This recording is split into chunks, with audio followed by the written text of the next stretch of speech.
Bismillahirrahmanirrahim. Assalamualaikum warahmatullahi wabarakatuh. Alhamdulillahirrabbilalamin. Wassalatu wassalamu ala asyrafil anbiya'i wal mursalin Sayyidina wa maulana Muhammad wa ala alihi wa sahbihi ajmain, amma ba'du. Allahumma salli ala Sayyidina Muhammad wa ala ali Sayyidina Muhammad.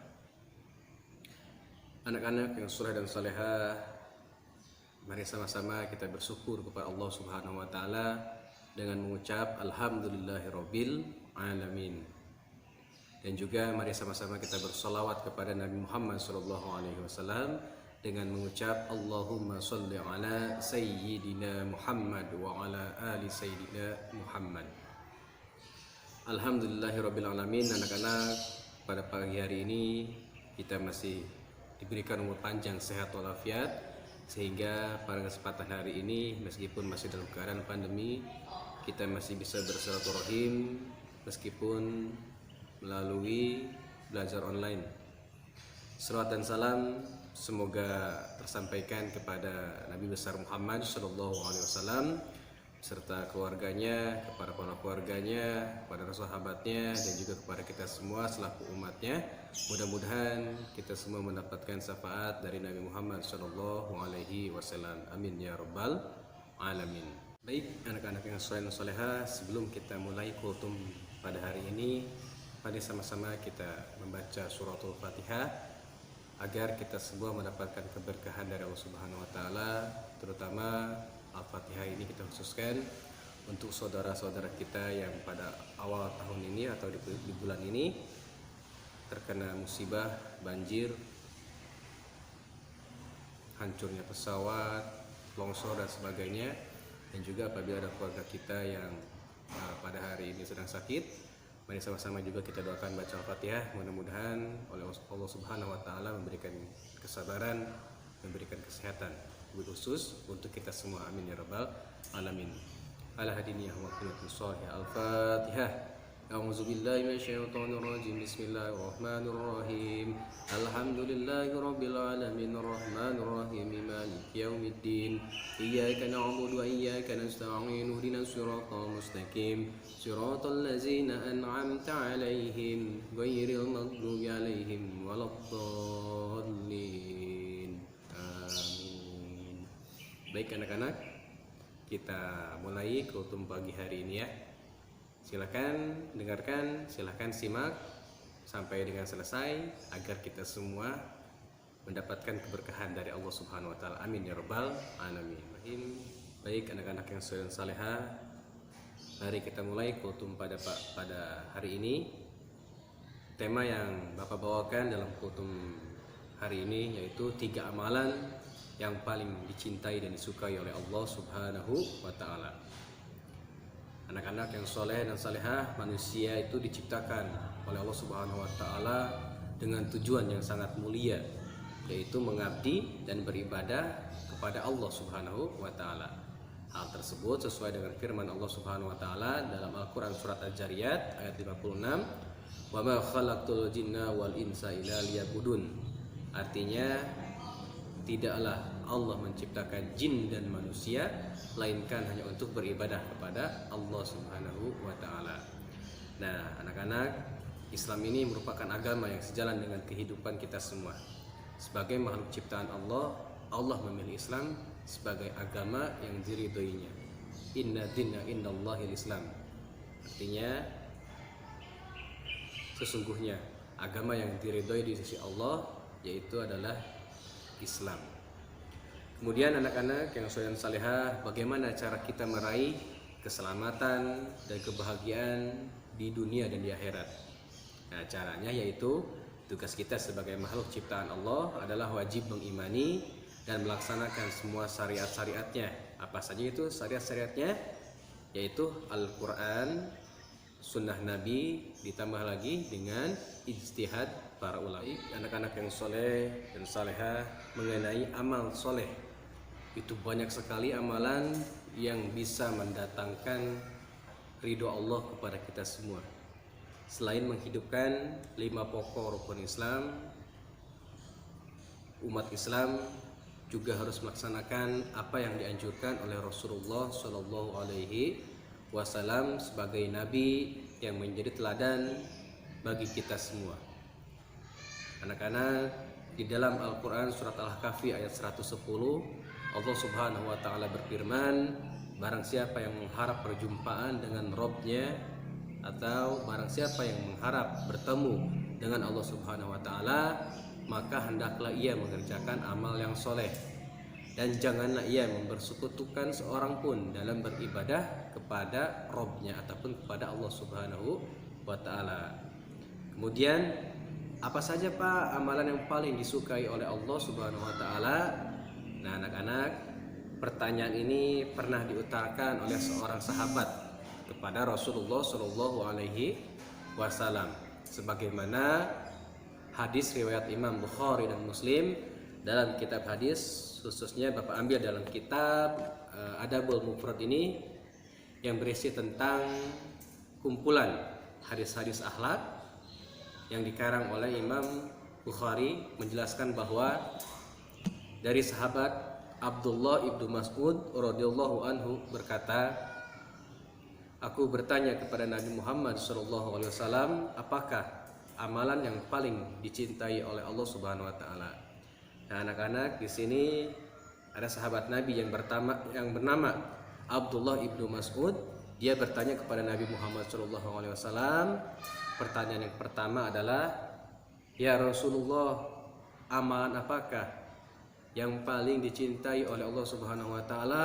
Kemudian Nabi menjawab, yang pertama adalah sholat pada waktunya. Kemudian Abdullah ibnu Mas'ud bertanya lagi kepada Rasulullah. Pertanyaan yang kedua, ya Rasulullah, kemudian apalagi amalan yang dicintai dan disukai oleh Allah Subhanahu Wa Taala? Kemudian Nabi menjawab, berbakti kepada kedua orang tua. Nah, yang ketiga, Ibnu Mas'ud bertanya lagi kepada Rasulullah, ya Rasulullah, apakah amalan yang paling dicintai dan disukai oleh Allah Subhanahu Wa Taala? Nah, yang ketiga, Nabi menjawab, berjuang di jalan Allah. Anak-anak yang soleh dan salehah, berikut adalah 3 amalan yang paling dicintai dan disukai oleh Allah Subhanahu Wa Taala. Insya Allah Bapak akan menjelaskannya. Nah, 3 amalan yang dicintai oleh Allah Subhanahu Wa Taala dan disukai oleh Allah Subhanahu Wa Taala itu berdasarkan tadi hadis yang diriwayatkan oleh Abdullah ibnu Mas'ud. Tadi yang pertama apa? Masih ingat?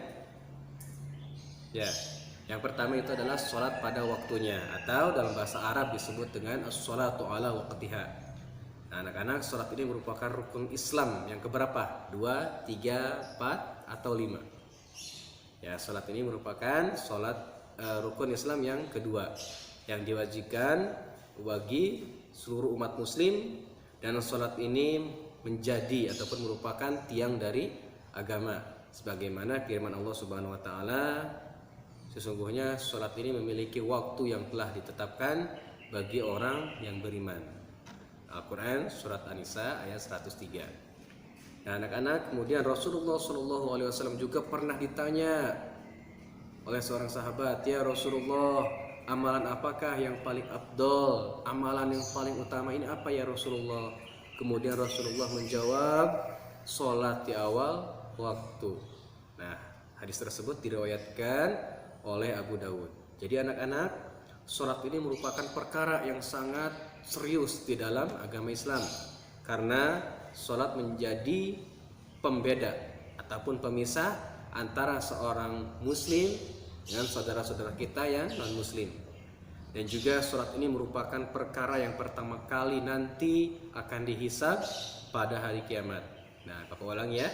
Jadi sholat ini merupakan ibadah yang menjadi pembeda ataupun pemisah antara seorang muslim dan saudara kita yang non-muslim. Kemudian sholat juga merupakan perkara yang pertama kali nanti akan dihisab pada hari kiamat. Jadi anak-anak yang soleh dan salehah, kita tidak boleh melalaikan ataupun menunda-nunda waktu sholat. Jadi apabila azan sudah berkumandang ataupun jika waktu sholat sudah tiba, maka kita dianjurkan untuk bergegas langsung melaksanakan sholat. Ya, sholat apa saja yang 5 waktu. Kemudian kita tidak boleh menunda-nunda waktu sholat. Karena apabila kita menunda-nunda waktu sholat ataupun melalaikan waktu sholat, maka orang tersebut itu termasuk ke dalam orang yang mendustakan agama. Nah, hal tersebut dijelaskan dalam surat Al-Maidah. Yang soleh dan solehah tadi masih ingat. Yang kedua, bagaimana ataupun amalan apa yang paling dicintai oleh Allah Subhanahu wa taala? Ya, yang kedua adalah berbakti kepada orang tua, atau dalam bahasa Arabnya disebut dengan birrul walidain. Nah, anak-anak, selain sholat di awal waktu, amalan yang paling dicintai oleh Allah Subhanahu wa taala adalah berbakti kepada kedua orang tua. Karena ridhonya Allah ini terdapat pada ridhonya orang tua kita. Sebagaimana Allah Subhanahu wa taala berfirman dalam Quran surat Luqman ayat 14, dan kami perintahkan kepada manusia untuk berbuat baik kepada orang tua. Ibunya telah mengandungnya dalam keadaan lemah yang bertambah-tambah dan menyapihnya dalam 2 tahun. Bersyukurlah kepadaku dan kepada 2 orang tua, dan hanya kepadamu lah kita semua akan kembali. Al-Quran surat Luqman ayat 14. Jadi anak-anak, bagaimana cara kita untuk berbuat baik kepada orang tua? Di dalam kitab Bidayatul Hidayah yang dikarang oleh Imam Al-Ghazali, di sana terdapat 12 cara berbakti kepada kedua orang tua. Nah, Bapak akan ambil 4 saja ya. Selebihnya nanti kalian boleh melihat di YouTube ataupun di Google 12 cara berbakti kepada kedua orang tua versi Imam Al-Ghazali. Nah, jadi yang pertama, kita harus mendengarkan ucapan keduanya dengan baik. Kita tidak boleh sombong ya, tidak boleh angkuh. Kita harus mendengar ucapan keduanya dengan baik. Yang kedua, mematuhi perintah keduanya. Yang ketiga, kita harus berbicara dengan lemah lembut. Dan yang terakhir ataupun yang keempat, kita harus selalu mendoakan kedua orang tua kita, minimal sehabis ataupun setelah sholat 5 waktu. Kita harus mendoakan kedua orang tua kita. Kalian masih ingat doanya? Allahumma ighfirli wa liwalidayya warhamhuma kama rabbayani shaghira. Selanjutnya, anak-anak yang soleh dan salehah, cara ketiga ataupun 3 cara yang disukai oleh Allah Subhanahu wa taala ataupun amalan yang disukai oleh Allah Subhanahu wa taala. Yang ketiga ini adalah berjuang di jalan Allah, atau bahasa Arabnya disebut dengan al-jihadu fi sabilillah. Jadi anak-anak, kedudukan berjuang di sisi Allah Subhanahu wa taala ini sangat besar, dan keutamaannya ini diganjar pahala yang sangat besar oleh Allah. Allah Subhanahu wa taala berfirman dalam surat Al-Hajj ayat 78, berjuanglah kalian di jalan Allah dengan perjuangan yang sebenar-benarnya. Nah, jadi anak-anak, bagaimana cara kita berjuang di jalan Allah? Nah, para ulama mengatakan bahwa menuntut ilmu atau belajar yang rajin itu adalah bagian dari berjuang di jalan Allah. Sampai-sampai sebagian ulama berkata, sesungguhnya menuntut ilmu itu lebih utama daripada jihad di jalan Allah dengan pedang. Jadi menuntut ilmu ini anak-anak lebih utama daripada kita berperang. Nah, Allah Subhanahu wa taala menjanjikan surga bagi mereka yang berjuang di jalan Allah. Nah, pernah Rasulullah SAW bersabda, wajib atas kalian berjuang di jalan Allah Ta'ala, karena sesungguhnya berjuang di jalan Allah itu merupakan salah satu pintu dari pintu-pintu surga. Allah akan menghilangkan dengannya dari kesedihan dan kesusahan. Jadi anak-anak yang soleh dan solehah, berjuang di jalan Allah itu tidak hanya dengan berperang. Jadi kita menuntut ilmu, belajar yang rajin, itu juga sudah termasuk berjuang di jalan Allah. Nah, dengan menuntut ilmu dan dengan belajar yang sungguh-sungguh, itu juga merupakan salah satu amalan yang dicintai dan disukai oleh Allah Subhanahu wa taala. Meskipun sekarang masih dalam keadaan pandemi dan belajar online di rumah, kalian harus tetap ikhlas, harus tetap sabar, dan harus selalu bersemangat. Niatkan karena Allah Subhanahu wa taala dalam menuntut ilmu ya, agar kita semua bisa bersama-sama berjuang di jalan Allah dan meraih ridho Allah Subhanahu wa taala. Amin ya rabbal alamin.